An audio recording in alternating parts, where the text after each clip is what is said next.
someone opened my eyes to the idea that you don't have to make like theater with a capital T, as I would call it. You don't have to do institutional theater. You don't have to be in a theater. That the skills that we learn as part of our craft can be used for anything. And that's when I really dove deeply there. I had done a project of walking with people for 45 days to the lead up of my 45th birthday, and I walked with you on one of those days, and I wrote Mm-hmm. it, and that was actually something that you had talked about then. So I feel like this is part of like the Nick Slie canon, like part of your contribution to uh, the world and knowledge is this distinction between capital T theater and little T theater. So can you sort of go more into this and why you think it's important for us to understand what you do and how Mm-hmm. we as a society sort of get separated from ourselves through that notion of like institutional theater? Totally.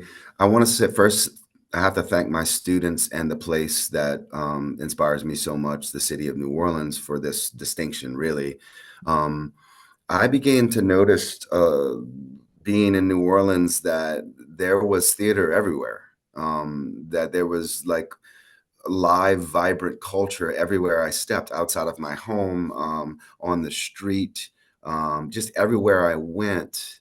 There seemed to be the most alive theater, and the robustness and the vibrancy of the people who were there. It was just so alive.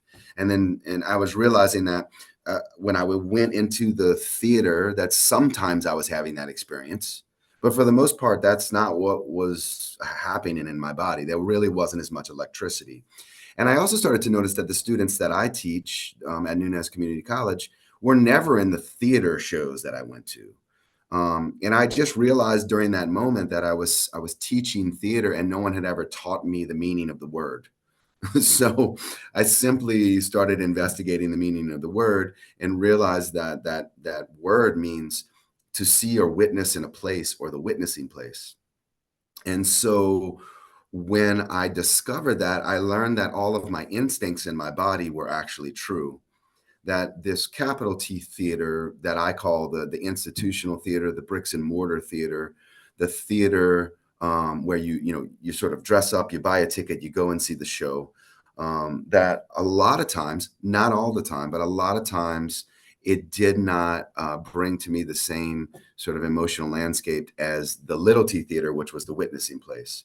So when I started to investigate that, I started to realize, you know, theater performance happens everywhere, especially in South Louisiana. It happens at our meals, it happens in our families, it happens at music concerts, it happens on the streets, it happens at carnival.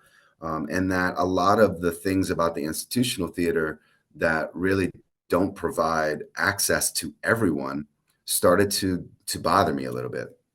And I just started to do that investigation. I don't have any profound judgment of the capital T theater. It's not like I don't spend time there. I do, and I see a lot of work that I think is very alive and very vibrant. But those making that distinction for myself made me realize that I could share with myself, my students, and others the fact that this type of work is happening all around us, and story work is happening all around us, and we don't have to feel like we're part of an institution for that to be accessible in our lives, if that makes sense.